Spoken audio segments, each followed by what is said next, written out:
What's up, legends? Benchmark Bets is back, and today I've locked in 2 NBA picks. So buckle up, I've done the homework. Let's hit these and stack these wins.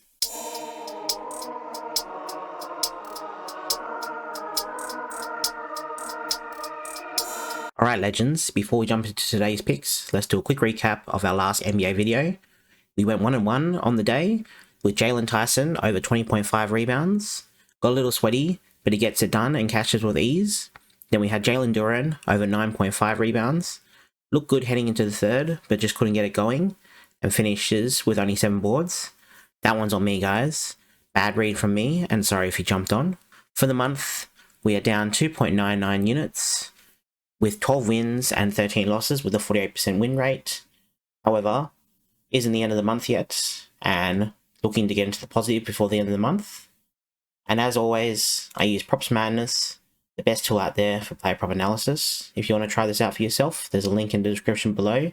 And if you use code BENCHMARK, you'll get a nice juicy discount on your first purchase. So for the first pick, heading to the Kings and the Pistons game, and I'm going with Domantas Sabonis over 9.5 rebounds.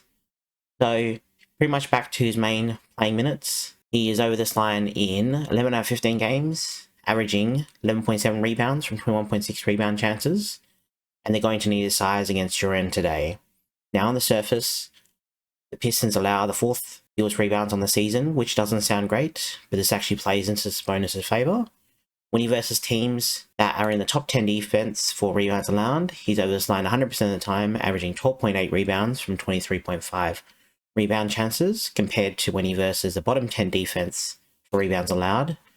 He's only over this line in 3 out of 5 games, averaging 10.2 rebounds from 21.2 rebound chances.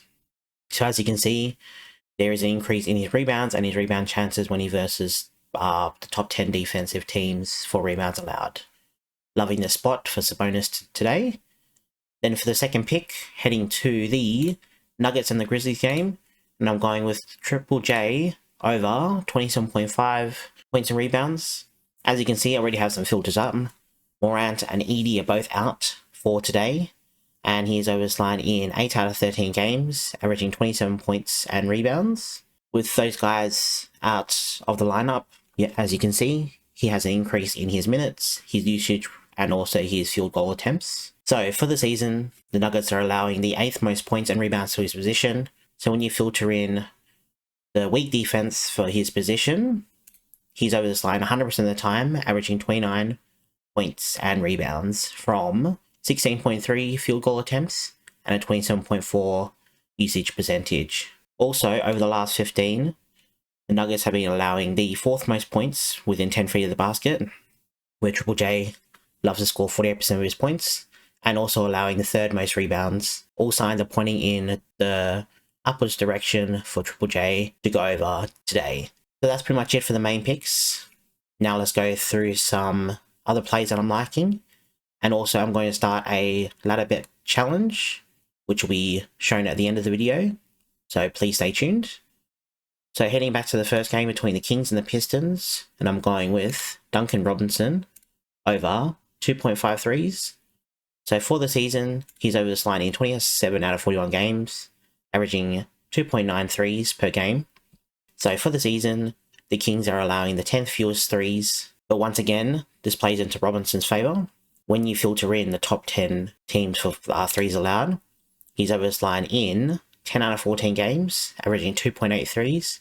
Even when you look at the bottom 16 teams, the top 16 teams, he's over this line in 13 out of 18 games, averaging 2.8 threes. And then at home, it gets even better.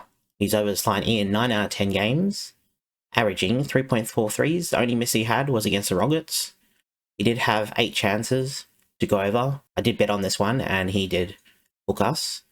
But I can definitely see a better shooting performance from him today, especially with a slightly easier matchup. And then for the next pick, heading to the Warriors and the Wolves game, and I'm going with Jaden McDaniels over 18.5 points and rebounds. So for the season, he was over this line in 24 out of 43 games, averaging 19.6 points and rebounds. He's already faced the Warriors this season, getting to 22 points and rebounds. and I don't see much changing here today. High projected total and also a fast pace from the Wolves should give McDaniels plenty of chances to go over. And then for the next pick, heading to the Mavs and the Bucks game, I've actually got 2 picks here. First one here is Ryan Rollins over 19.5 points. So as you can see with the filters I got up already, Giannis and also KPJ are both out for this game, where he averages 24.8 points and is over his line in 5 out of 6 games. As you can also see, his minutes increases, his usage rate increases, and also his field goal attempts increase. He also does have a pretty decent matchup here today.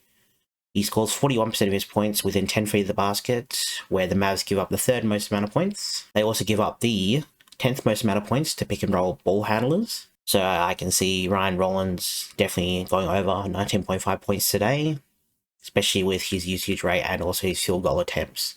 Even if he can land at least 10 of these shots, he still goes over with ease. And then for the other pick, I'm liking Max Christie over 15.5 points. So without AD in the lineup, his usage rate and also his field goal attempts go up. His minutes does increase a little bit, but not by that much.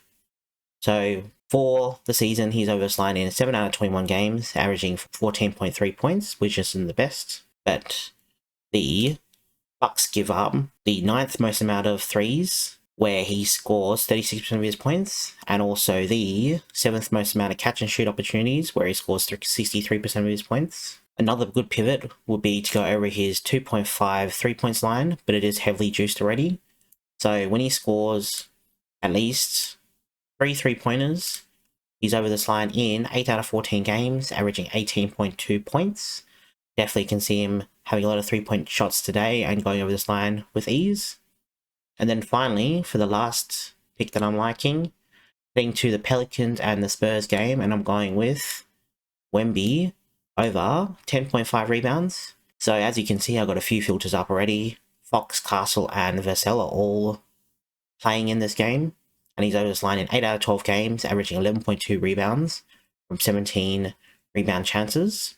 For the season, the Pelicans are allowing the 9th most amount of rebounds, and also the 2nd most amount of rebounds to his position. He's already first the Pelicans this season, where he had 18 rebounds from 22 rebound chances, and they simply don't have anyone to box him out. So Wemby for over 10.5 rebounds is my final play that I'm liking. And then lastly, for the ladder challenge, so I'm going with Triple J for 18 plus points, over this line in 10 out of 13 games without Morant and Edie in the lineup. Then I'm going with Max Christie for 10 plus points. When AD isn't playing, he's over this line in 16 out of 21 games.